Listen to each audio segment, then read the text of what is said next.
दोस्तों सीजन 3 की episode number 3 के आगाज में जब सिमोन की बहन मारिया जासूस को दूसरा तीर मारने लगती है तो अर्थरोल सामने आ जाते हैं और वो तीर अर्थरोल को लग जाता है।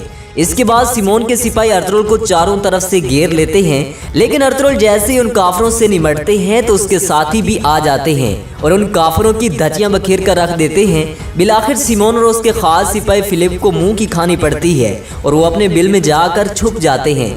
अर्थरोल और उसके साथी जासूस को छुड़वा कर चले जाते हैं। दूसरी तरफ सिमोन को पता भी नहीं चलता कि कौन आकर जासूस को छुड़वा कर ले गए हैं, क्योंकि अर्थरोल और उसके साथियों ने भेड़ियों के लिबास में कैमोफ्लेज किया होता है।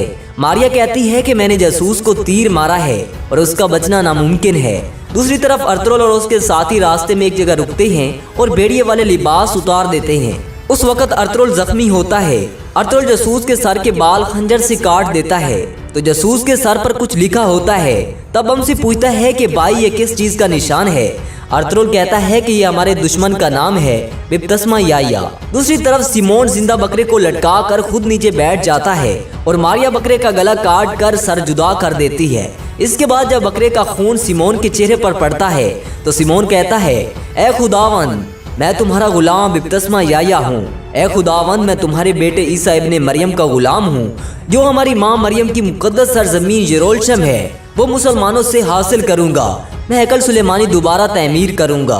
दूसरी तरफ चौदार कबीले में उराल का खास सिपाही बातूहान तुक्तामिश की लाश सरेआम कबीले में लटका देता है।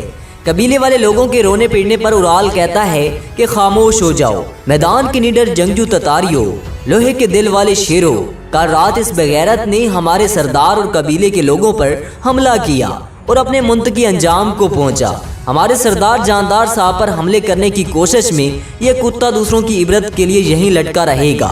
इसके बाद चौदार कबीले का सरदार जानदार अपनी बेटी असलान को कहता है कि तुक्तामिश मुझसे गद्दारी कैसे कर सकता है। हमने बहुत सी जंगें इकट्ठी लड़ी हैं और जब मैं हमलों पर जाता तो मैं तुक्तामिश को अपने बीवी बच्चे सौंप कर जाता। काश ये जमीन और आसमान फट जाता और मैं ये रात ना देखता। तब असलान कहती हैं कि बाबा तुक्तामिश के इस हमले की कोई तो वजह होगी, हमें पता लगाना होगा कि उनका मकसद क्या था। तब जानदार कहता है कि मैं अपनी जान लगा दूंगा तुक्तामिश के हमले की वजह का पता लगाने के लिए। इसके बाद उराल अपनी बीवी से कहता है कि मैं उन वीनस काफरों के साथ ऐसा खेल खेलूंगा कि वो कुछ भी कहे बगैर मेरी हथेली पर सोने के थैले छोड़ देंगे और वो सोना शाम को बाबा के हाथों गिनवाऊंगा, फिर वो तुक्तामिश का दुख भूल जाएंगे। इसके बाद असलान सरदार जानदार को कहती है कि मैंने आपकी इजाजत के बगैर अलियार भाई को कबीले वापस आने को कहा है और मुझे उनकी बहुत याद आती थी। अलियार भाई की कबीले में बहुत जरूरत है। तब सरदार जानदार कहता है कि अलियार एक ऐसा ततार है जो जंग का जोश और वलवला भूल चुका है और जो हाथ कलम पकड़ ले वो तलवार नहीं पकड़ सकता। इतने में उराल आ जाता है और जानदार उराल और अपनी बेटी असलान को कलीने बेचने के लिए हाली बाजार भेज देता है। दूसरी तरफ काय कबीले में सारे सरदार खफा होकर कहते हैं कि हम कब तक सख्तियां बर्दाश्त करेंगे और हमने अर्थरोल साहब के हर वादे को माना है, लेकिन वो अवोज के इक़दार को भूल गए हैं। अर्थरोल ने हमारे जिरगे के मुतालबे से इनकार किया और हम सरदार अर्थरोल के लिए जान कुर्बान कर देंगे, लेकिन जिरगे का हक सरदारों का कुदरती हक है और हमारे कबीले के सरदार का फर्ज है कि वो जिरगा कबूल करे। तब आर्तुक भी कहते हैं कि आप सब ठीक कहते हैं और अल्लाह पाक कुरान में फरमाता है कि हर मुश्किल के साथ आसानी है और अर्थरोल को पूरे कबीले के मसाइल का सामना है। जिरगे के मुतालबे को मुस्तरद करने से पता चलता है कि ये मसला कितना बड़ा है। अर्थरोल साहब जितना जल्दी हो सका जिरगा और अपना काम पूरा करेंगे इंशाअल्लाह। इस तरह आर्तुक बे कबीले के सरदारों को मुतमैन करते हैं। दूसरी तरफ हाइमा खतून हलीमा सुल्तान से आकर पूछती हैं कि क्या सूरत हाल है कलीनों की। हलीमा सुल्तान कहती हैं कि ये बाजार में ले जाने के काबिल नहीं है। फिर हाइमा खतून कहती हैं कि हम लोगों को कलीने जमा करने के लिए राजी नहीं कर सकते। अर्थरोल को फौरन कबीले वापस आना होगा। इतने में आर्तुक बे तमाम सरदारों को मुतमैन करके हाइमा खतून के पास लेकर आ जाते हैं और आर्तुक बे कहता है कि मसला कलीनों का नहीं है। ये सब इस बात पर नाराज थे कि सरदार ने जिरगे से इनकार क्यों किया। उसी वक्त अर्थरोल और उसके साथी भी वहाँ पहुँच आते हैं। दुंदार अर्थरोल से पूछता है कि भाई शिकार कैसा रहा। अर्थरोल कहता है कि बहुत फायदा मंद। अर्थरोल हलीमा सुल्तान से कहते हैं कि उम्मीद है सब कुछ ठीक होगा। हलीमा सुल्तान कहती है कि सब कुछ ठीक है, लेकिन हम ज्यादा कलीने इकट्ठी नहीं कर सके। तब अर्थरोल कहते हैं कि आप दिल छोटा ना करें, मैं अपने कबीले को जानता हूँ, उनकी दस्तरस में जो भी होगा लेकर आएंगे। इतने में कबीले के सारे लोग कलीने लेकर आ जाते हैं और अर्थरोल से कहते हैं कि ये हमारे और आपके लिए आखिरी मौका है, अगर इस दफा कामयाब नहीं हुए तो हम मजीद इस जमीन पर नहीं रुकेंगे। अर्थरोल सफदर को कहता है कि कलीने इकट्ठी करो। दूसरी तरफ सिमोन अपने सिपाहियों को कहता है कि कल रात टेम्पलर सुरमाओं को शर्मिंदगी उठाना पड़ी, क्योंकि जिस दुश्मन को हमने जाल में फंसाने की कोशिश की उसने सारा खेल बिगाड़ दिया। फिलिप कहता है कि उस्ताद सिमोन अब हमें क्या करना होगा। सिमोन कहता है कि पहले हम पता लगाएंगे कि हमारा दुश्मन कौन है, और मारिया कहती है कि इस दफा हमारा दुश्मन भी हमारी तरह पोशीदा है। सिमोन कहता है कि पहली दफा हमें कोई अपनी टक्कर का मिला है। दूसरी तरफ अर्थरोल आर्तुक बे और अपने खास सिपाहियों को खेमे में बुलाकर मंसूबा बनाते हैं। तब आर्तुक बे कहते हैं कि हजूर दुश्मन अपने राजों पर होंठ सिए हुए हैं। इसके बाद बमसी कहता है कि भाई इस साल कोई हमारे मुकाबले का भी है। फिर तुर्गुत कहता है कि वो इतने सियाने नहीं हैं, उनके हाथों से एक बड़ी मछली निकल गई है और भाई हम नुयान से लड़े, उनके मुकाबले में कुछ नहीं है। अर्थरोल कहता है कि हम जानते थे कि नुयान कौन है, हालांकि वो एक दुश्मन था मगर वो एक बहादुर शख्स था, ये साफ तौर पर टेढ़े मेढ़े हैं। दूसरी तरफ सिमोन फिलिप से कहता है कि वो एक बार आया है, दोबारा भी आएगा, वो भी हैरान होगा कि हम कौन हैं। मारिया कहती है कि जो भी बाजार में दाखिल हो उस पर नजर रखी जाए। सिमोन कहता है कि हम हर एक के हर एक कदम पर खबर रखेंगे। हसन कहता है कि मुसलमानों के लिए मुझ पर छोड़ दो। फिलिप कहता है कि दूसरी अक़वाम को मैं देखूंगा, और सिमोन कहता है कि खास तौर पर हम गुलाम फरोख्त त्रिस्तान को दाने के तौर पर इस्तेमाल करेंगे, यकीनन वो उसको लेने आएंगे। दूसरी तरफ तुर्गुत अर्थरोल को कहता है कि हमें सिर्फ एक नाम का पता है, बिब्तस्मा याया। अर्थरोल कहता है कि हमें गुलाम फरोश को पकड़कर शुरुआत करनी होगी, वो हमें इस मसीह याया तक ले जाएगा। अर्थरोल तुर्गुत को कहता है कि इस काम पर दाऊद को लगा दो। तुर्गुत कहता है कि ठीक है भाई, लेकिन हो सकता है वो त्रिस्तान को दाने के तौर पर इस्तेमाल करें और हमें अपनी जाल में फंसा लें। तब बमसी कहता है कि तुर्गुत को तो देखो, सलामत रहो, बहुत चालाकी की बात की है। अर्थरोल कहता है सिपाही तुर्गुत ठीक कहा तुमने, तो फिर इसलिए दाऊद अपनी पहचान छुपा कर रखेगा, उसे सिर्फ मालूमात इकट्ठी करनी होगी और हम हर एक पर नजर रखेंगे, ताजर आने जाने वाले खरीदारों और तमाम लोगों पर, और वो भी हमारा ताकुब करेंगे। देखते हैं हमारा सामना कहाँ होता है। तुर्गुत कहता है अब कलीने लाद कर रवाना होने का वक्त है, वीनेस हमारे इंतजार में है। आर्तुक बे कहते हैं अल्लाह ना करे अगर हम कलीने ना बेच सके तो इससे लोगों की उम्मीद टूट जाएगी। अर्थरोल कहते हैं कि कलीने बेचने के लिए जो कर सका करूंगा। इसके बाद आर्तुक बे कहते हैं कि हाजत उरियान की बात सुन लें, वो कुछ कहना चाहते हैं, हो सकता है वो हमारे लिए अल्लाह की नेमत हो। अर्थरोल कहते हैं कि फिर बुलाएं उसे।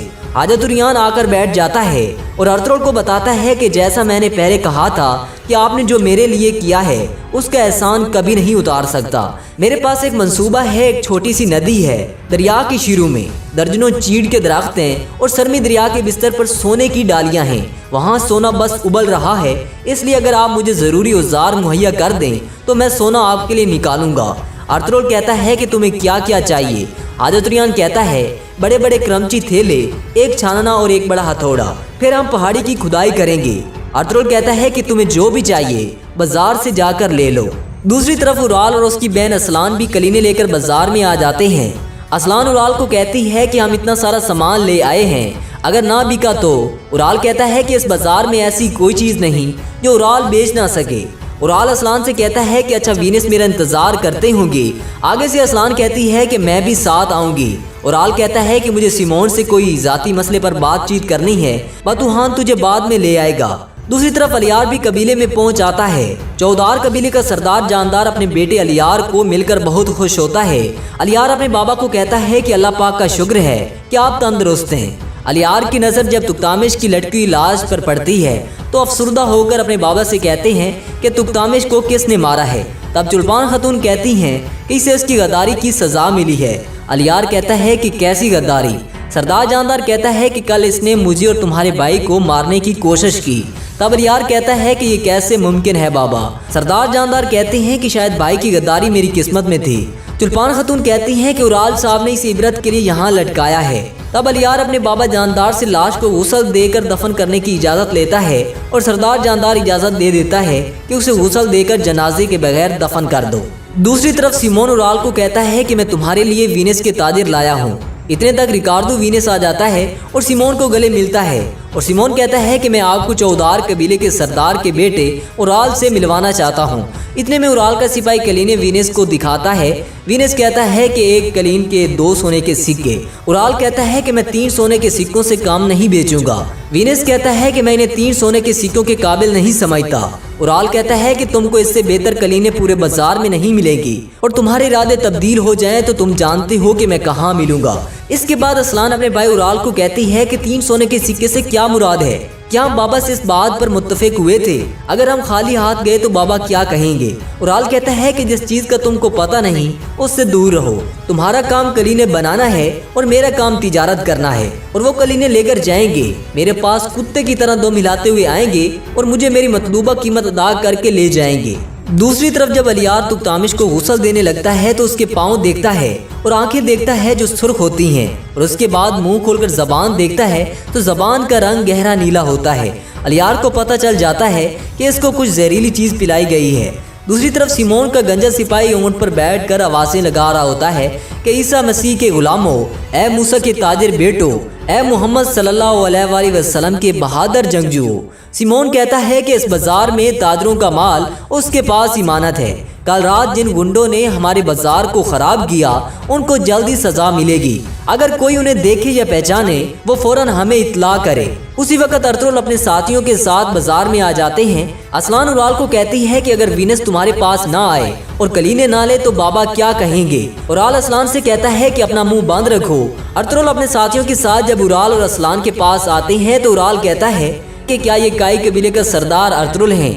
वो अपने गुलाम के साथ दोबारा बाजार आए हैं और लगता है आपकी तलवार को जंग लग गया है क्योंकि आप काफी वक्त से लड़े नहीं, आप एक आवारा पंछी बन गए हैं। और कहते हैं अर्तुगरुल साहब इस बाजार में रहना बहुत मुश्किल है। अर्तुगरुल कहते हैं कि वो अल्लाह है जो हमें रिज़्क देता है। बाजार के तजर्बेकार उराल साहब, असल जिंदगी में बचना मुश्किल है। उराल कहता है सुलेमान शाह के बेटे अर्तुगरुल, मैंने जो कहा भूलना मत, अपनी चीज़ों को किसी और को छीनने मत देना। ये कहकर उराल वहाँ से चला जाता है और असलान खतून कहती हैं कि अर्तुगरुल साहब मेरे भाई को मुआफ़ कर दें। और क्या आप कलीने लाद कर लाए हैं? अर्तुगरुल कहती है कि कबीले में जो कुछ था हमने जमा किया, इंशाल्लाह हम इसे बेच सकें। असलान कहती हैं कि अर्तुगरुल साहब वीनस अंदर मौजूद हैं, मेरे भाई उनके साथ सौदा नहीं कर सके। अगर आप 3 सोने के सिक्के फी कलीन से कम कीमत मांगते हैं तो आपकी कलीने बिक जाएंगी। अर्तुगरुल कहता है कि शुक्रिया असलान खतून। अर्तुगरुल तुर्गुत को कहता है कि क्या दाऊद तैयार है? तुर्गुत कहता है हाँ भाई तैयार है। अर्तुगरुल हाजत उरियान को कहता है कि आप जानते हैं ना कि आपने क्या करना है। हाजत उरियान कहता है कि सरदार आप बिल्कुल फिक्र ना करें, मैं आपको या आपके कबीले को खतरे में नहीं डालूंगा। दूसरी तरफ वीनस सिमोन को कहता है कि उराल ने ज्यादा कीमत लगाई है, हम यहाँ आए हैं क्योंकि हमें तुम पर भरोसा था। तब सिमोन कहता है तुम वीनस लोग समझते हो कि सिर्फ तुम ही ताजिर हो। ताजिर कहता है कि उराल हमसे पूरे साल का मुनाफा चाहता है। इतने में वहीं पर अर्तुगरुल और उसके साथी आ जाते हैं। सिमोन कहता है क्या चल रहा है अर्तुगरुल साहब? अर्तुगरुल कहते हैं कि मेरे पास कबीले की खवातीन के हाथ से बनी हुई 100 कलीने हैं और मैं इन्हें बेचना चाहता हूँ। वीनस अर्तुगरुल को कहता है कि आपको खुदा ने भेजा है और कहता है कि देखो सिमोन, खुदा हमारे साथ है। दूसरी तरफ दाऊद गुलाम फरोश को पकड़ने के लिए उसका पीछा करता है कि गुलाम फरोश एक दुकान में जाकर शीशे की मदद से पिछली तरफ देखता है कि कौन उसका ताक़ुब कर रहा है। गुलाम फरोश को दाऊद का पता चल जाता है कि वो उसका ताक़ुब कर रहा है। गुलाम फरोश बाजार में सिमोन के खास सिपाही को इशारा करता है कि मेरे पीछे एक शख्स ताक़ुब कर रहा है। दाऊद गुलाम फरोश का पीछा कर ही रहा होता है तो दाऊद का ध्यान गुलाम फरोश से हटाने के लिए सिमोन का खास सिपाही हसन मांगने वालों को आगे भेज देता है। हसन पीछे आकर कहता है कि क्या बात है मुसलमान भाई, क्या तुम्हें कोई मुश्किल है? दाऊद कहता है कि मुझे कोई मुश्किल दरपेश नहीं, शुक्रिया। दाऊद जब वापस मुड़कर देखता है तो गुलाम फरोश गायब हो जाता है। दूसरी तरफ अर्तुगरुल दुंदार को कहता है कि वीनस को कलीने खोल कर दिखाओ। तब सिमोन कहता है कि मेरे बाजार के कुछ असूल हैं, मैं हर सौदे का 10वां हिस्सा लेता हूँ। अर्तुगरुल कहता है कि मालूम है मुझे। वीनस जब कलीने अच्छी तरह देखता है तो सिमोन के कान में कहता है कि ये कलीने बेहतरीन हैं, मैंने ऐसी चीज़ कभी नहीं देखी, ये बहुत अच्छी तरह तैयार करता है और मैं ये कम अज कम 3 सोने के इवज बेच सकता हूँ। तब सिमोन कहता है कि अर्तुगरुल साहब आप इन कलीनों का कितना मांगते हैं? अर्तुगरुल कहता है कि 3 सोने के सिक्के फी कलीन, यानी मुझे इन 100 कलीनों के 300 सोने के सिक्के चाहिए। वीनस कहता है कि ऐ तुर्क, तुम इन कलीनों के 3 सोने के सिक्के कैसे मांग रहे हो? अर्तुगरुल कहता है ये कलीने हमारी खवातीन के मुबारक हाथों से बनी हैं, बाजार में बेचने के लिए नहीं बल्कि असल में ये हमारी बेटियों के लिए बनाई गई थी। फिर विनिस कहता है कि आपकी अच्छी कलीनें हैं, जहाँ तक 3 सोने के सिक्कों की बात है इससे मुझे नुकसान होगा। इन कीमती चीजों को कुस्तुनतुनिया लेकर जाने की भी एक कीमत है। बदकिस्मती से यहाँ हर जगह डाकू हैं। अर्तुगरुल कहता है कि वो मैं संभाल लूंगा। आपने कुस्तुनतुनिया में जहाँ भी ये लेकर जानी है मेरे सिपाही वहाँ पहुँचा देंगे। अगर कुछ होता है तो आप जानते हैं कि मैं कहाँ मिलूंगा। विनिस कहता है कि अर्तुगरुल साहब मैं मुत्तफिक हूँ। विनिस अर्तुगरुल को 300 सोने के सिक्के देता है और अर्तुगरुल 10वां हिस्सा सिमोन को देता है। इसके बाद सिमोन मारिया को कहता है कि अर्तुगरुल को कैसे पता चला कि विनिस यहाँ आया है। मारिया कहती है कि असलान खातून ने बताया है, मैंने उनकी बातें सुनी थी। फिर सिमोन मारिया को कहता है कि फौरन कुस्तुनतुनिया कबूतर भेजो, देखते हैं उनके पास अर्तुगरुल के बारे में क्या मालूमात है। दूसरी तरफ अर्तुगरुल तुर्गुत को कहता है कि तुम सिपाहियों के साथ कुस्तुनतुनिया कलीने लेकर जाओगे। तुर्गुत कहता है जो हुक्म आपका भाई। तब विनिस कहता है कि मेरे 2 आदमी उनके साथ जाएंगे, वो अच्छे जंगजू हैं। अर्तुगरुल कहता है वो रास्ते में हमारे मेहमान होंगे, इंशाल्लाह कलीने बगैर किसी मुश्किल के कुस्तुनतुनिया पहुंच जाएंगी। दूसरी तरफ सिमोन बाजार से गुजर रहा होता है तो उराल सिमोन को कहता है कि क्या काफरों के होश ठिकाने आ गए। सिमोन कहता है कि तुम यहाँ एक मगरूर बादशाह की तरह खुद सरी से बैठे हो, तुम्हें तो ये भी नहीं पता कि तुम्हारी लालच की वजह से क्या हुआ है। विनिस को जो कलीनें चाहिए थी उन्होंने खरीद ली।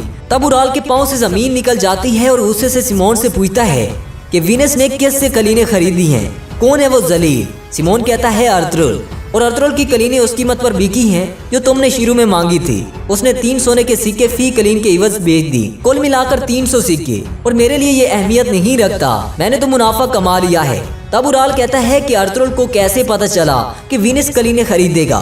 सिमोन कहता है कि असलान ने बताया है और अर्तुगरुल अपने सिपाहियों की सरबराही में कलीनें कुस्तुनतुनिया भिजवा रहा है। अगर कुछ गलत हुआ तो वो सारी जिम्मेदारी उठाएगा। तब उराल गुस्से में पागल होकर बातुआन से पूछता है कि असलान कहाँ है।